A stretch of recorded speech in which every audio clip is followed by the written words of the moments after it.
Chapter 5. Vera. 1. By this time I had become a frequent visitor in the Galt household. A summer had passed since my first appearance there. The second time I came to dinner, Vera presented herself, though tardily. As she entered the dining room, Galt rose and made her an exaggerated bow, which she altogether disregarded. "All got up this evening," he said, squinting at her when she was seated. That she disregarded, too, looking cold and bored. She wore a black party gown of some very filmy stuff, cut rather low, with an effect of elaborate simplicity. A small solitary gem gleamed in her blue-black hair, and a point of light shone in each of her eyes. She was forbiddingly resplendent, with an immemorial, jewel-like quality. She derived entirely from her mother, and in no particular resembled her father. He tried another sally. "Isn't it chilly over there by you, Vera, child?" he asked, ironically solicitous. Instantly she replied, "Yes, father dear. Won't you bring me my scarf, please?" After that, he let her alone. When dinner was over, he took me off to his room again, and we passed another evening with the railroads. No dinner passed without some glow of the feud between Galt and Vera. They seldom saw each other at any other time. Her habits were luxurious. She never came down to breakfast. He delighted to torment her, and always came off with the worst of it. Perhaps he secretly enjoyed that, too. She was more than a match for him. Their methods were very different. He taunted and teased without finesse. She retorted with cold, keen thrusts, which left him sprawling and helpless. In a pinch, she turned upon him that astonishing trick she had of looking at people without seeing them. The experience, as I knew, was crushing. It never failed to make him fume. Gradually, I perceived the nature of their antagonism. Natalie was her father's playfellow, but Vera fascinated him. He admired her tremendously, and feared her not a little. She baffled, eluded, and ignored him. The only way he could get her attention was to bully her, which he did simply for the reason that he could not let her alone. But there was something on her side, too, for once I noticed that when he had failed to open hostilities, she subtly provoked him to do so. Probably both enjoyed it, unconsciously. Between the sisters there was a fiercely repressed antagonism. Natalie was 4 years the younger, and much less subtle, but in the gentle art of scratching she was the other's equal. Both were extremely dexterous, and played the game in good sportsmanship. "I saw Mr. Shaw at the matinee today," Natalie announced one evening. After a slight pause, she added, "He seems miraculously recovered. I never saw him looking so well." I happened to catch a twinkle, where, of all places, but in the eyes of Grandma. She looked for an instant quite human, but it was too late to save me, for I had already asked, "What was he ill of?" "Something that's never fatal, apparently," said Natalie demurely, fetching a little sigh. Then I understood that what a person named Shaw had miraculously recovered from was an infatuation for the elder sister, and for my stupidity I got a disdainful glance from Vera. Another time Natalie said to Vera, "I shall see the handsome Professor Atwood tomorrow. May I tell him you are mad about him?" "Yes, dear," said Vera. "He will draw the right conclusion." The barb of that retort was hidden, but it did its work. Natalie blushed furiously and subsided. Mrs. Galt surveyed the field of these amenities with a neutral, mind-weary air. She never took part, never interfered, would not appear to be even listening, though in fact she missed nothing, and never failed in the embarrassing after-moment to provide a lightning conductor, a swift bridge, or a rescue raft, as the need was. She seemed to do this mechanically, with not the slightest effort, and although her topics were commonplace, that was not necessarily an indication of what her mind was like. The want at those moments was for easy, thoughtless conversation, and therefore trite subjects served best. Her own interest in them was never sustained. Having cleared the air, she retired within herself again. One wondered what she did with her mind the rest of the time.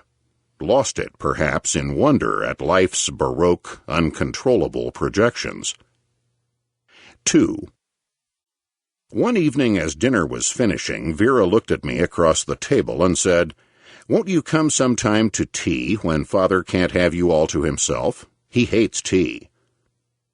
I was startled and absurdly thrilled, but the curious feeling was that I became in that instant an object of curiosity and solicitude mingled, as one marked by fate for a certain experience.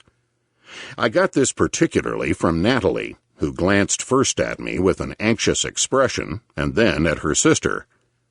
"We are always at home Sunday afternoon," said Mrs. Galt. I was the only caller the next Sunday. Galt did not appear. Tea was served in that middle room, between the parlor and dining room, which was a domain over which Vera exercised feudal rights. That was why it was more attractive than any other part of the house. It expressed something of her personality. Conversation was low-spirited and artificial. Natalie was not her sparkling self. Mrs. Galt was in her usual state of preoccupation, though very gracious and helpful in warding off silences. I do not know how these things are managed. Presently, Vera and I were alone. I asked her to play. Her performance, though finished and accurate, was so empty that I said without thought, "Why don't you let yourself go?" "Like this?" she said, turning back. And then, having no music in front of her, she played a strange, tumultuous Russian thing with extraordinary power. I begged her to go on.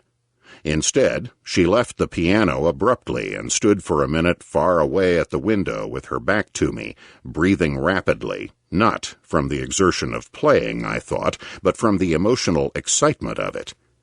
Then she called me to come and look at a group of Sunday strollers passing in the street. 3 men and 2 women, strange, dark aliens full of hot, slothful life. The men around their middles wore striped sashes ending in fringe and no coats, like opera brigands. The women were draped in flaming shawls. All of them wore earrings. "What are they?" she asked. Immigrants, I guessed, from some odd corner of southern Europe, who hadn't been here long enough to get out of their native costume. "They will be drab soon enough," she said, turning away. I wanted to talk of her playing, being now enthusiastic about it, but she put the subject aside, saying, "Please don't."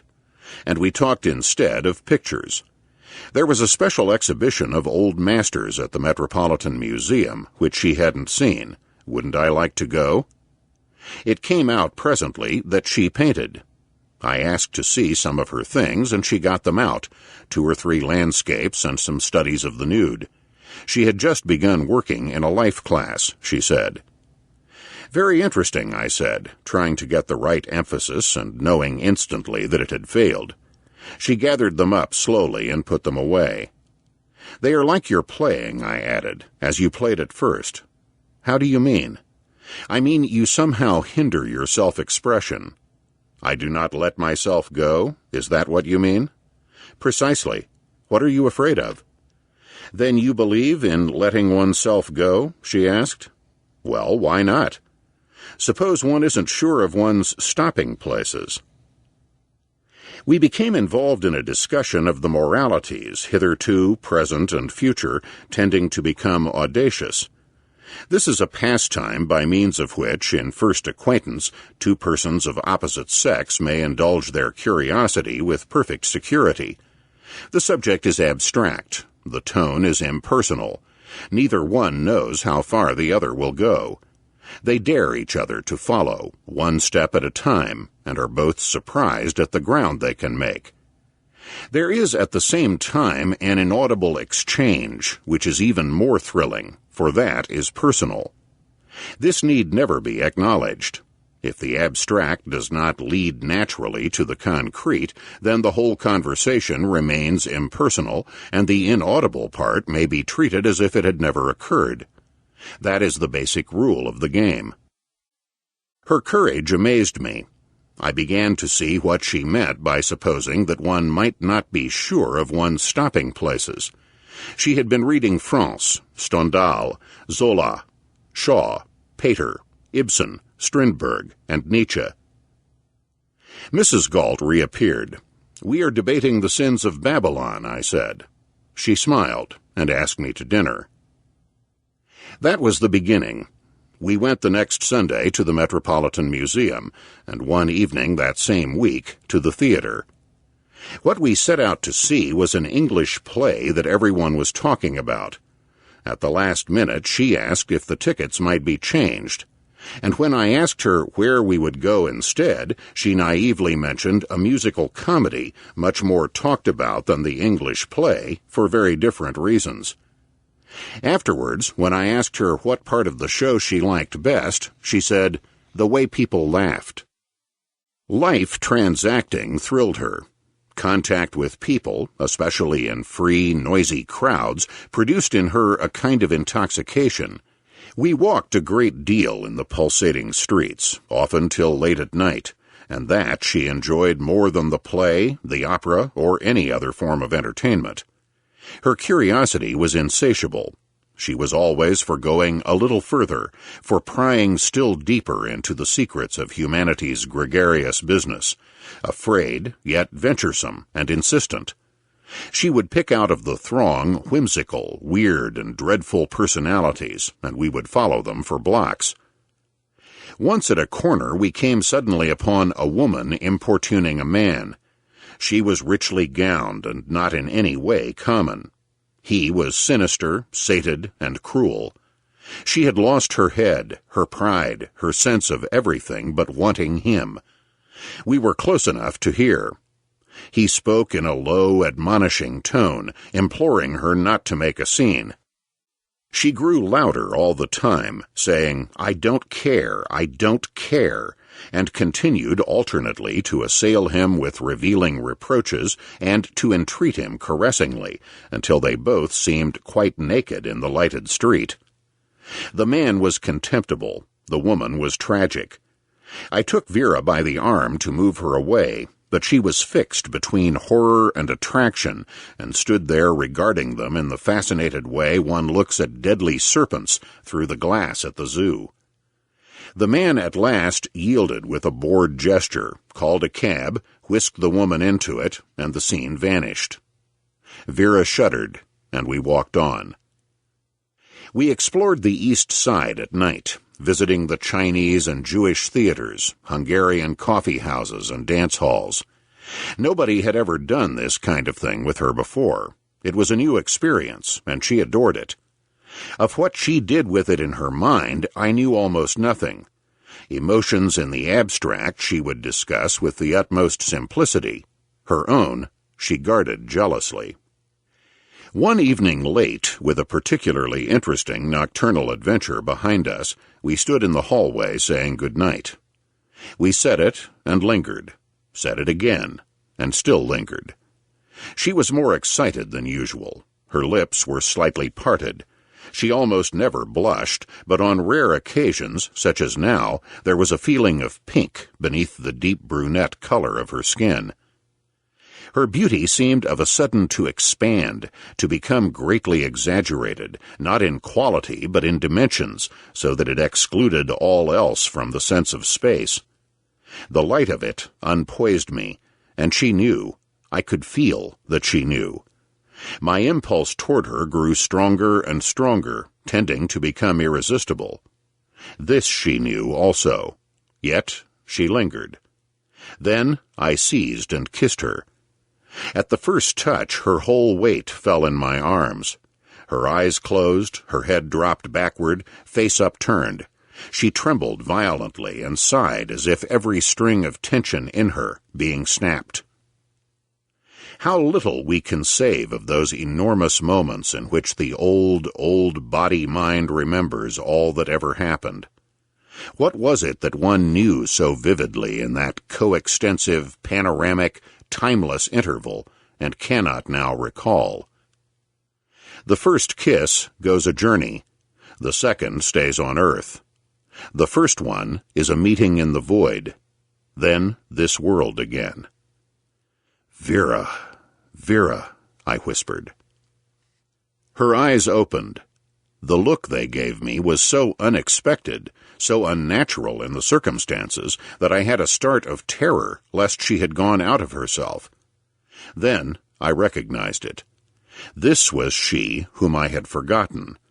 These were those impervious, scornful carnelian eyes you could not see into. The old hot and cold feeling came over me again, and though she still lay in my arms, not having moved at all, it was now as if I were not touching her, as if I never had. I released her. Without a word, she turned and walked slowly up the stairway out of sight. The next whole day was one of utter, lonely wretchedness, supported only by a feeling of resentment. I found myself humming "Coming Through the Rye," and wondering why, as it was a ditty I had not remembered for years. Then it came to me why. If a body kiss a body, need a body cry? What had I done that was so terrible, after all? I went to the Galts for dinner uninvited, as now I often did. Vera did not appear. She was reported to be indisposed. I passed the evening with Galt in his study and left early. Natalie was alone in the parlor reading. She came into the hall as I was putting on my coat and laid a hand on my arm consolingly. "You won't stop coming, will you?" she asked. "What do you mean?" "They always do," she said, "and some of them are so nice, like you." "Natalie, what are you talking about?" "Father would miss you terribly," she said. I promised whatever it was she wanted. She shook hands on it and watched me down the steps. The next evening I called after dinner. Vera was out. I wrote her a note of expostulation, then one in anger, and a third in terms that were abject, and she answered none of them. 3. In this state of suspense an enormous time elapsed, 3 weeks at least. For me, Vera was non-existent in her father's house. When I was there for dinner, she never came down.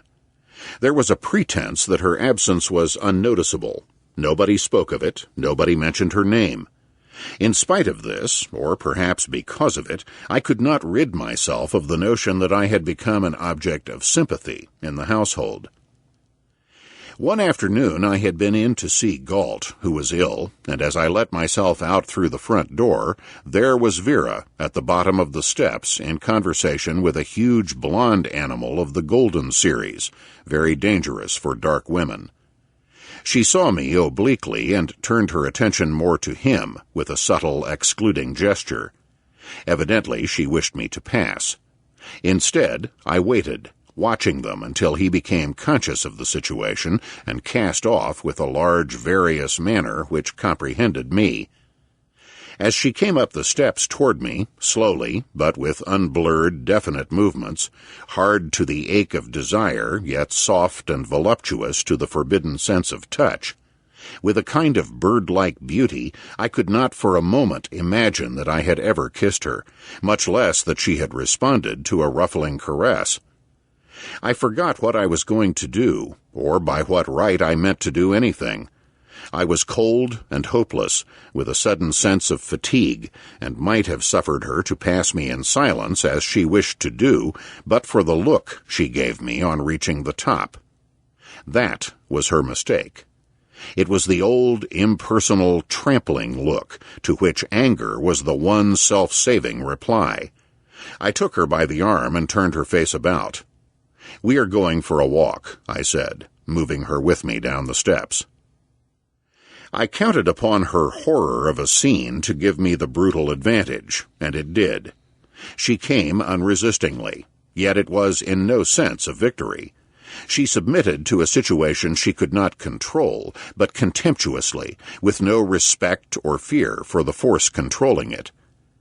We walked in silence to a tea shop in Fifth Avenue, and when we were seated and the waiter came, her respect for appearances made her speak.